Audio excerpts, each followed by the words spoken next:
I don't think anybody missed this. The gag job by the Chicago Bears. That's a gag job. That's a gag job. All right.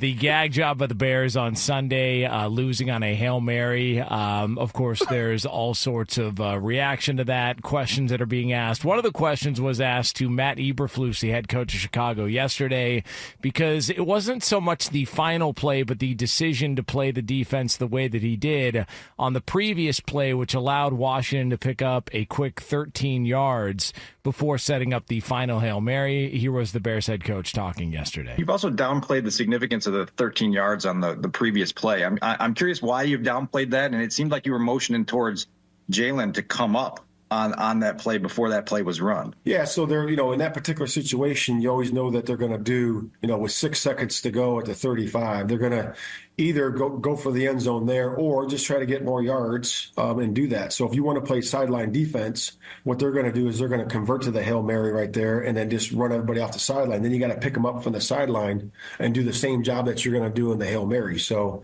to me, we wanted to just bring them up so we wouldn't get something that's too far down the field, which was to the 48, and then we set up for a Hail Mary at the end. But you thought that Jalen could have thrown it 70 yards there as opposed to 50? No, it's going to land. It's going to land somewhere, but you're going to end up playing the same type of defense. It's going to land somewhere in the in that area, how far you can throw it. So 60, 65 yards somewhere in there. What?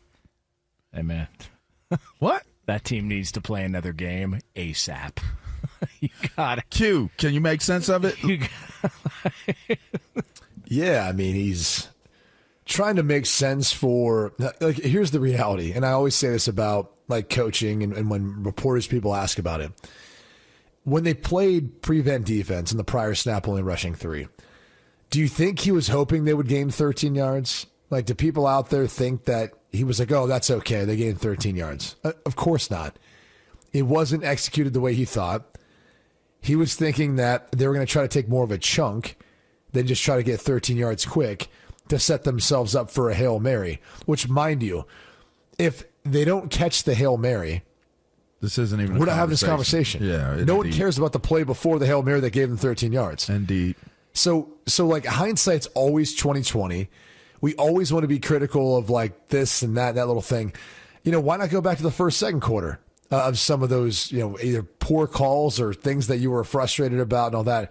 Why just make it specific to the final 2 plays of the game? I mean, they all add up at some point. So that's the only sense that I can make of it. Now, I'll say this, because I've got a buddy who tends to be overly critical of Matt Eberflus and the Chicago Bears. And I'm not talking about you, Jonas, but one of the things he pointed out was how do you only rush 3 on the Hail Mary? I said, okay, let's just pause for a second. It's not that uncommon. I got that question too. Right. Yeah. That they rush 3. And typically what you do is you put a 4th guy over the point guy of the bunch. And he's going to jam the life out of the point guy of the bunch of receivers. And then he'll eventually rush. It'll be more of a delayed rush.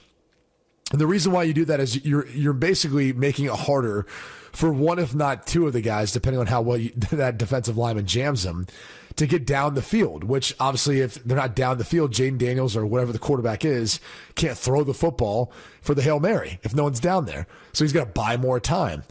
The other thing is you get this delayed rush that makes it hard for the offensive line, who initially sees 3 guys trying to rush, but now they've got a 4th guy coming in from a different angle. So it actually stresses a little bit of the protection. Now, in this case, they were worried about Jaden Daniels leaving the pocket. So they actually had 4 guys up front, but they dropped off one as kind of a spy in the sense that he would, might not take off and run, but try to scramble outside the pocket to make a play. The spy never really had an impact in that instance, so he was able to get the throw off. But even if it is, whether you're rushing 3, rushing 4, I mean, you got 7 or 8 guys back in coverage. You can only have 5 guys eligible to receive the ball. So do the math on that. You're at a minimum doubling 2 of those guys, maybe 3. I always feel like what bothered me more than anything else is when you don't have players pick up those receivers earlier as opposed to just catching them. There's supposed to be a catch man technique.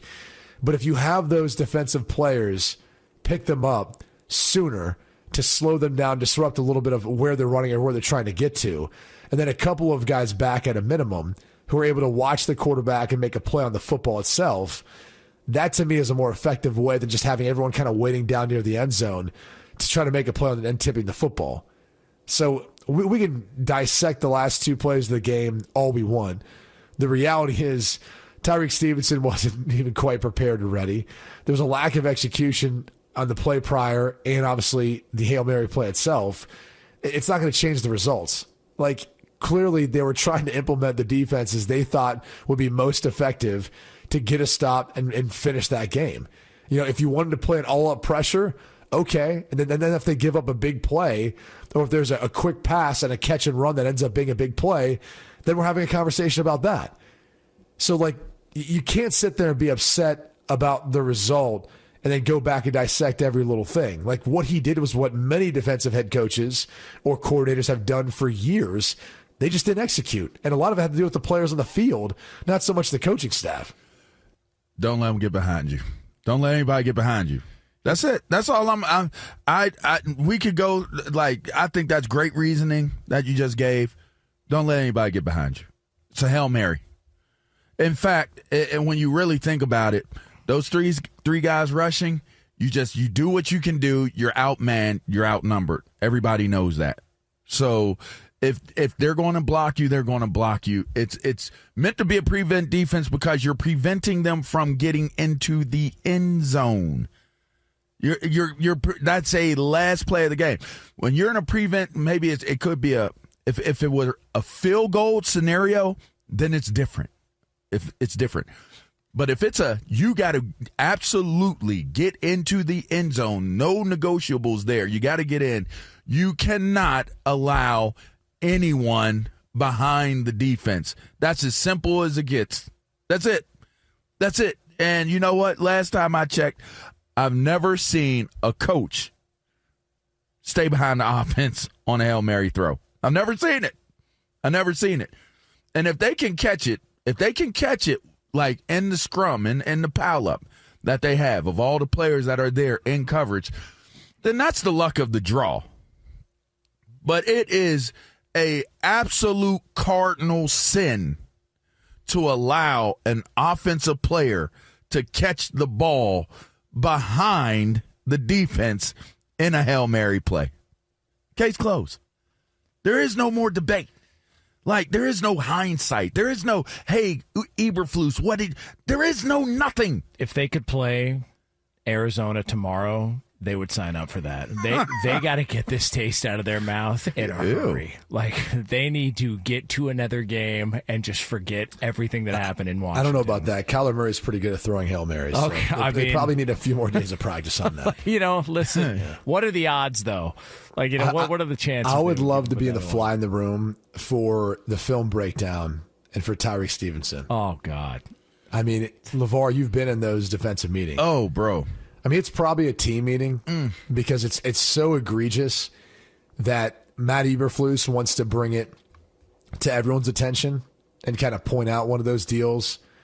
I always thought the best head coaches that I was around would do that with the entirety of the team, because when you're holding a guy accountable, to me it helps when the entire team is able to witness something like that and go, no, this needs to be addressed in front of the entire team.